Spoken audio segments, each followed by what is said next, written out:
Hey everyone, my name is Kaylee. I am the water quality educator with the city of Keizer, and I'm here to talk to you today about water erosion.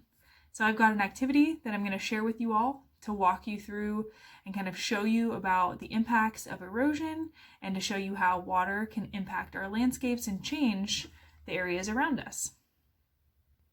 So before we jump into the activity, I want to give you a little bit of background on erosion and talk about some of its impacts. So erosion is, very simply put, is wind, water, or other chemicals displacing materials and moving it from one place to another. So take, for example, water erosion. Water is incredibly powerful and it can cause a lot of erosion all over the place. But typically in nature, it is pretty slow. So think of the Grand Canyon.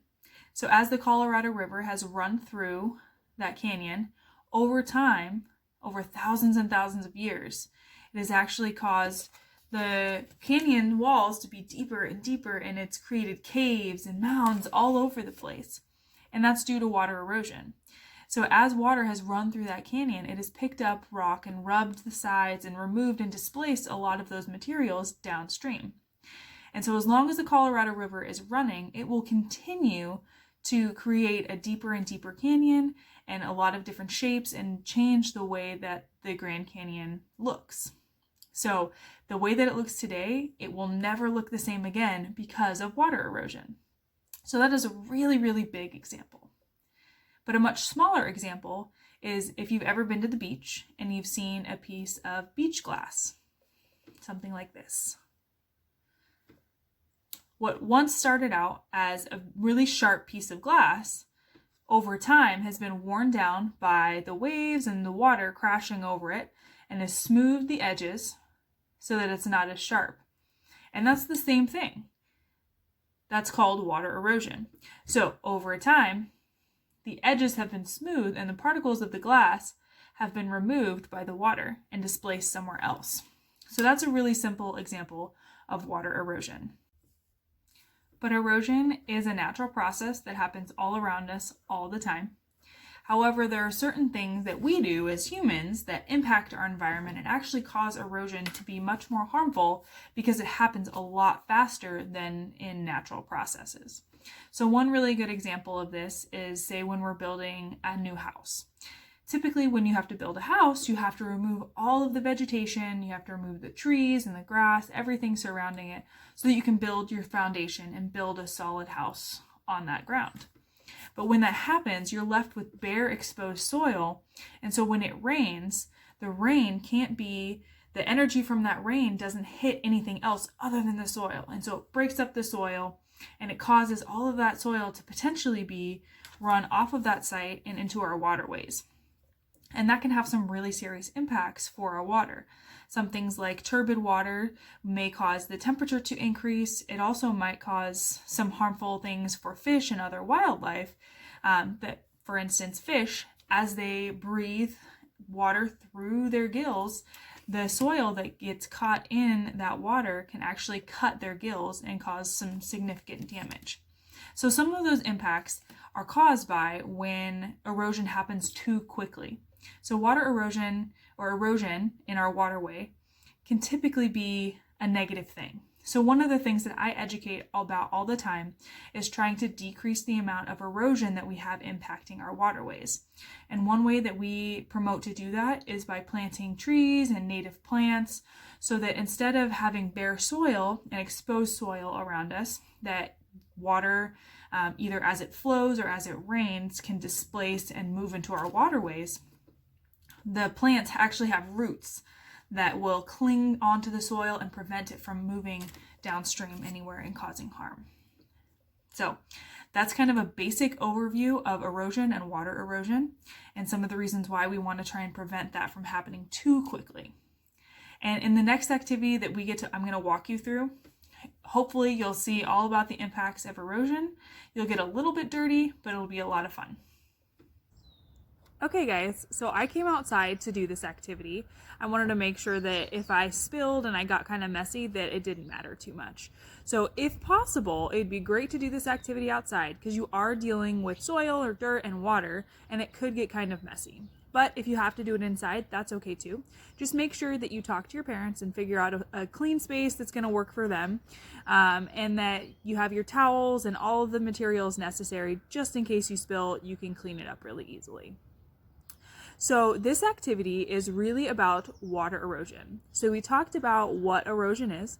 It's a natural process that happens all around us all the time, and it's when you've got water, wind, ice, or another chemical that takes an object and moves it from one place to another.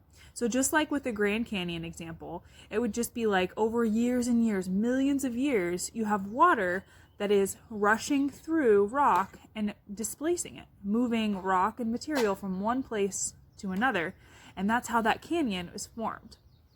So because erosion is a natural process, it's not necessarily bad, but there are some things that make it really challenging and can be bad for our environment if we let erosion happen too often. So this experiment is going to be a little bit about that. It's going to look at if we leave bare soil all around us, what happens to our water? How does water change our landscape? So when you're doing this activity, the thing that I want you to think about, the questions I want you to have in the back of your mind are, how does water change our landscape? So when it rains or when it snows or when ice melts, how does that change our landscape? And the other thing I want you to think about is, how do the variables in this experiment, if we change the size of something, how does the variable impact the outcome? Okay, so those are two questions I want you to think about. So before you get started, I want you to make sure you've got all of your materials around you. I'm sitting outside at a big table, and so I've got my soil and I've got my 2 containers, my tray, my water, all the things that I need really close around me so I don't have to move too far. So make sure you've got all of that. You also want to make sure that you've got a pen and paper so that you can write down a hypothesis and maybe jot down some notes while you're doing this. Okay. So I'm going to get started. I've got my bucket of soil here. If you don't have soil, you can go in a backyard, you can dig up dirt, find some sand. If you don't have any of those things, you could try using brown sugar, but you need to make sure that your parents are okay with that. But just try and find any sort of material that is going to be really compact and tight, so that you can put it in your container and dump it out and it'll still stay that same shape. So it's kind of like we're building a sandcastle. All right, so I'm going to get started. So I've got my soil in a bucket here. You want to make sure that it's not too dry. You'll have to kind of figure it out for yourself to see what works. But I've got soil that it was sitting out in the rain. And so it kind of stays together when I squeeze it. That's what we want to see, that it's not too crumbly. So I'm just going to take 2 big handfuls and put it in my container to start. Don't put too much in there because we want to compact it.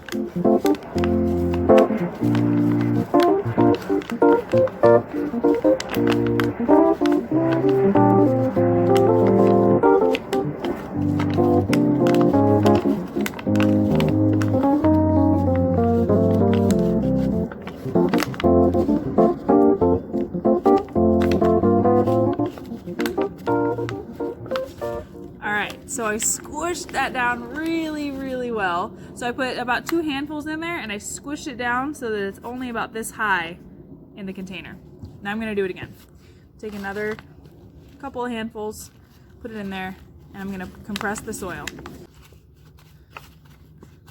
And the containers that I'm using, they're little plant start containers. They're super easy. I just had them in my backyard. But if you don't have one, you can always go look in your recycling bin. You might have some plastic containers that you can reuse. You could use something like this. Just kind of either a yogurt container, cream cheese container, but you just need 2 of them. You also could find a Tupperware container that you might have around your house.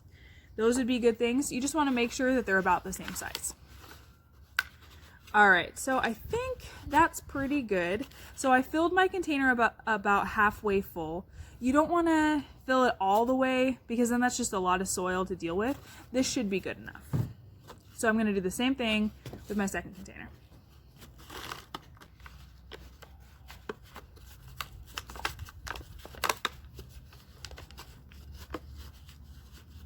Okay, so I think that should be pretty good. So now I have my 2 containers full. And the next thing I'm going to grab is my tray. So I've got a cookie sheet right here. And I'm doing this just because it's got enough room there that when I pour the water will stay inside of the tray and not spill all over the place. So if you want, you could use a cookie sheet, or you could try and use a cake pan that's even deeper, so you've got more room to mess around in there and you don't have to worry about spilling. So for now, I've got my cookie sheet right here, and I'm gonna take my 2 containers and I'm gonna turn them upside down. Whew, that worked. And then press the material out of the containers. Nice and solid. I've done this a couple of times, and when my soil was a little dry, it just kind of crumbled out and it did not stay in the same shape. So if that happens to you, it's okay. You might just need to get your soil or your material a little bit more wet and then really, really compress it in there so that it stays about the same shape. All right, so I've got my 2 right here. The next thing I'm gonna grab are these 2 pieces. So I've got a penny and I've got a quarter. These were easy for me to find. If you don't have any one of these, you can go outside and find any object that is solid. So rocks, I've also got wood chips, those would work. The trick is to have a different size. So I've got a big one and I've got a small one, same with the quarter and the penny. They're 2 different sizes. So with this experiment, we're gonna pretend that these 2 objects are things like a tree or grass or rocks or anything else that would be on top of the soil that we see naturally. And so we're going to see if changing the variable changes the outcome of what we're doing here. So we're going to pour the water, eventually we're going to pour the water on our soil, and we want to see if there's any difference between the 2 objects, so the 2 piles that we put down. And again, we're looking at water erosion, so we want to see how this changes, the water changes our landscape here, okay? So now that I've got my quarter and my penny, I'm just gonna put one on each pile. So I'm gonna take my penny and I'm gonna gently put it on top, but I wanna make sure I press it down just a little bit in the soil so I know that it stays there. But I don't wanna break my mound. That'd be a bummer. Okay, so now I've got my quarter.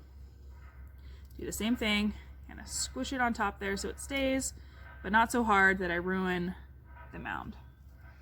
All right, so now I've got my 2 different objects here. So again, we've got our soil, and then we're gonna pretend that that's, say, a tree with roots that's sticking into the soil, and a even bigger tree that's right there, okay? So now we wanna see how water changes our landscape. If we've got a bunch of exposed soil right here, what's gonna happen when we pour water on top of it? So before we take our next step, I want you to think about a hypothesis. What do you think is going to happen when we pour water on top of our 2 mounds here? Okay, so take a second and I want you to write down your hypothesis. What do you think is going to happen? Do you think that it's going to be the same amount of erosion? Do you think that there's going to be any erosion? Do you think that one is going to be different from the other? Write it down and then we'll move on to the next step. Okay, so if you need to pause, feel free to pause, but I'm gonna move on. So I've got my tray here and I've got my watering can. If you don't have access to a watering can, that's okay. You can grab a plastic water bottle, or you can use anything like this that you could poke a hole in the bottom of. Just ask your parents to poke a bunch of holes right in the bottom, and then when you put water in, it acts kind of the same as a watering can. So again, got my watering can here. Got my tray, and I'm gonna start pouring. So the goal is to pay attention to see how things change, okay? So I'm gonna pour on my small one first, right here.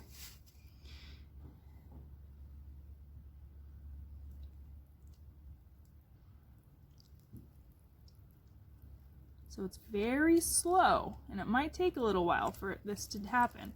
But if you can see, some of that soil is moving. It's eroding. And that's what we want to see, okay? So I just poured a little bit there, and you can see this chunk just swept away. All right. So I'm going to stop right there, and I'm going to fill up my watering can, but you need to keep going. I want you to keep going until almost all of that soil is gone. Okay, so you should have poured and kept pouring and noticed a change in that. So I'm going to move on, and I'm going to do the quarter now. See if there's any difference there.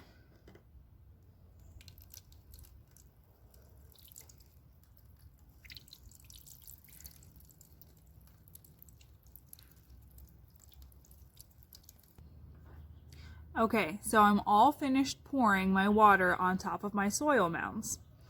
And hopefully you see the same result. So what happened was, with both the quarter and the penny, which we're pretending are trees rooted in the soil around those two objects stayed in place, but everything else eroded away around it when I poured the water on top of it. You see that? So you can still see that the soil stayed in place when I had an object surrounding the soil. And that's because without pouring water on top of it, it didn't go anywhere. So when we've got trees and when we have grass and plants and rocks protecting our soil, it won't erode as fast. The other interesting thing that I wanted you to think about was what happens between the two. When we changed the size of our tree, when we used a penny and when we used a quarter, did that make a difference? Well, in my case, it certainly did. So, you can see that the area around the penny is much smaller. I lost a lot more soil when I had a smaller object than I did with my quarter. I've got a really big chunk of dirt that's still left here. Let's see if I can show you that. I've got a pretty big chunk of dirt left there compared to a much smaller one with my penny. So that's because when I changed the size of the object, that changed the outcome. So the more surface area that I had with the quarter, it meant it saved more soil. All right. Thanks, everybody. That is our water erosion activity. Hopefully you learned a few things.